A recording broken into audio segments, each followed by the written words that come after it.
안녕하세요. 원유띠와도 함께 매매했던 남자 김건영입니다. 새벽에 FOMC 베이비 스텝 단행을 했고 0.25bp 인상을 했는데요. 이 금리 인상에 따른 이제 부수적인 여진들이 어떤 게 올 수 있을지 알아보고 이 파월 의장의 주요 연설 내용은 무엇이었는지 요약해서 알아보는 시간 가져보도록 하겠습니다. 연내 금리 인하 없다 이렇게 못 박아 주셨고요. 베이비 스텝을 밟고 나서 추가 금리 인상이 은행 문제만 아니었으면 더 추가적인 금리 인상을 강행했을 것이다 라는 멘트도 해주셨습니다. 그리고 동시에 진행되었던 이 재무장관 상원 이 청문회에서 예금 전액 보증은 고려하지 않는다. 그래서 파월 의장님의 은행 시스템, 지금 전통금융에 시스템적인 문제는 없다라는 말과 굉장히 상반되는 이 멘트를 동시에 하셨습니다. 그래서 무언가 미국의 지금 이 시스템에도 문제가 있지 않는가라는 의혹이 굉장히 많이 제기되고 있고요. 그 부분에서 지금 비트코인이 상승 내러티브를 가져올 수 있다라고 생각하시면 됩니다. 그 다음에 보충한 말에는 이 필요시에 예금 추가를 보증할 거다. 이게 25만 불까지입니다. 전액 보증은 어렵고 25만 불까지 보증할 준비는 되고 있다. 논의하고 있다. 그러니까 확정이 아닙니다. 그래서 어느 정도 QE 이 양적 완화 스탠스로는 넘어갈 수 있겠다라는 뉘앙스를 던져주었습니다. 그래서 지금 은행 문제를 굉장히 중요하게 생각하고 있다. 이런 부분을 힌트로 얻을 수 있고요. 이 파월 의장의 기자회견 주요 내용을 보시면은 시스템은 견조하고 회복력은 보유하고 있다. 유동성도 풍부한 상황. 이 부분이 지금 옐런 재무장관 발언에 의해서 신뢰를 잃었습니다. 이 예금 금액은 전액 보호될 것, 이 부분도 신뢰를 잃었죠. 그래서 시장이 하락하는 그런 모습을 보여줬습니다. 0.25bp 베이비 스텝을 85%, 89%가 시장 참여자가 예상을 했는데 그냥 베이비 스텝을 단행했다고 가격이 하락한다? 그게 아닙니다. 내용에서 모순되는 부분이 있고 시장 참여자들이 어리석지 않기 때문에 그런 모순된 부분에서 리스크를 느끼고 매도를 하는 그런 위치인 겁니다. 필요시 모든 수단 이용할 준비도 되어 있다 해서 파월 의장은 굉장히 은행 시스템은 무너지지 않는다라는 뉘앙스로 말씀을 해주셨고요. 이 은행 리스크로 인해 신용 여건은 타이트해질 거고 연준의 긴축 정책과 유사한 효과를 보일 가능성, 긴축 정책과 유사한 효과를 보일 가능성이라는 것은 자산 가격이 내려갈 수 있다, 하방 압력으로 작용할 수 있다. 그래서 앞으로도 비트코인이 상승하는 데 있어서 어느 정도는 방해를 받을 수 있다라고 생각을 하시면 되겠고요. 이 정책 도구는 보유하고 있고 작용 중이어서 인상된 기준금리에 적응 가능하다. 그래서 은행에 문제 없으니 걱정하지 말아라. 그리고 디스인플레이션, 이 국면이 마다라고 말을 했습니다. 기자가 살짝 꼬아서 원래 FOMC에서 이 디스인플레이션이라는 단어를 8번, 12번씩 말했는데 이번 연설에서는 왜 말하지 않았냐? 근데 이미 디스인플레이션 국면에 진입이 마다. 그리고 너희들이 디스인플레이션에 관해서 계속해서 물어보지 않았냐라고 대응을 하셨고요. 주거 부문을 포함한 상당수 물가, 이 인플레이션은 여전히 높은 수준이다. 그래서 계속 관리를 해야 된다. 데이터를 봐야 된다. 반복되는 이런 말을 했고요. 이번 은행 사태는 산업의 광범위한 문제가 아니라 몇몇 은행의 문제다라는 말씀을 하셔서 은행 문제에 대한 이 시장을 조금 진정시키려는 스탠스로 연설문을 준비하셨구나라고 느꼈습니다. 그리고 항상 말했던 이 2%대 인플레이션, 계속 긴축 통화 정책을 유지할 필요가 있다. 그래서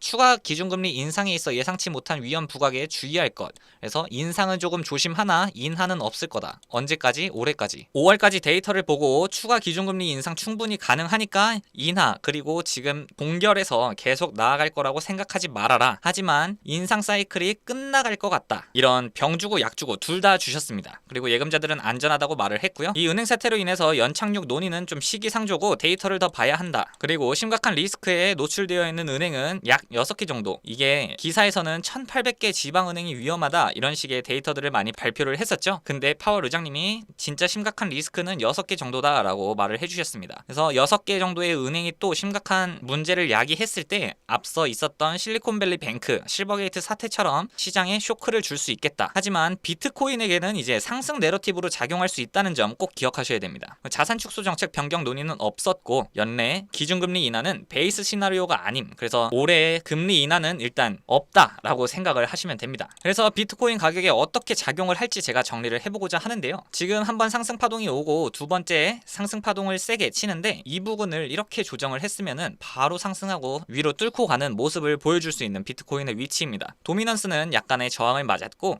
지금 이더리움 사토시 차트는 지지를 하기 시작했으며 지지해준다면은 충분히 알트장도 올 수 있다. 그러나 크립토 토탈마켓, 그러니까 전체 시가총액인데요. 전체 시가총액이 지금 60MA 이동평균선에 주봉이 저항을 받고 있어서 돌파를 하고 은행 문제의 불신들 때문에 비트코인 상승 내러티브가 더 강해진다면은 여기를 돌파하고 진짜 불장으로 돌입할 수 있겠구나 라고 생각을 하고 있습니다. 지금 당장은 굉장히 애매한 위치지만 고점 돌파를 한번 해준다면은 상승할 이 확률이 훨씬 더 높아지니까요. 지금 갖고 계시는 포트폴리오 점검을 하실 필요가 있겠습니다. 그리고 지금 SEC가 수많은 알트코인에 증권성을 부여하면서 고소를 시작했는데요. 이 SEC가 추가적으로 6개 명단 지목을 한 이 명단이 저에게 있습니다. 해외 공시에 나온 자료인데요. 이 6개 명단이 시청자분들 포트폴리오에 있다면은 위험하다. 왜? 과거 리플이 고소당하고 코인베이스에서 상장 폐지될 때가 2020년 12월이었습니다. 바로 여기인데요. 다시 재차 상승 랠리를 준비하던 리플한테 찬물을 끼얹고 마이너스 70%를 그냥 수직으로 내려버렸습니다. 그리고 오늘 새벽에 고소를 당한 바로 이 트론 음봉 보시면은 바로 기사가 나오자마자 마이너스 10%를 내려버렸거든요. 나머지 6개 종목들도 트론이야 메이저 종목이고 워낙 사용하는 사람들이 많기 때문에 마이너스 10%에서 지금 일시적으로는 그쳤지만 이 6개 명단은 시가총액이 가벼운 종목부터 어느 정도 시가총액이 있는 종목까지 다양하게 존재하는데요. 이 기사가 뜬다면은 시가총액이 낮은 종목들은 이렇게 10%가 아니라 마이너스 30% 40%를 10분 만에 내려버릴 수 있기 때문에 포트폴리오에 해당 종목을 갖고 계시면 무조건 대응을 해야 된다라고 말씀을 드리고 싶습니다. 이 6개 종목은 화면에 보이는 제 개인 연락처 010-8459-8508번으로 문자 보내주시면은 제가 이 종목 명단 보내드리고 갖고 계신다면은 현재 평단가가 어디에 위치해 계시고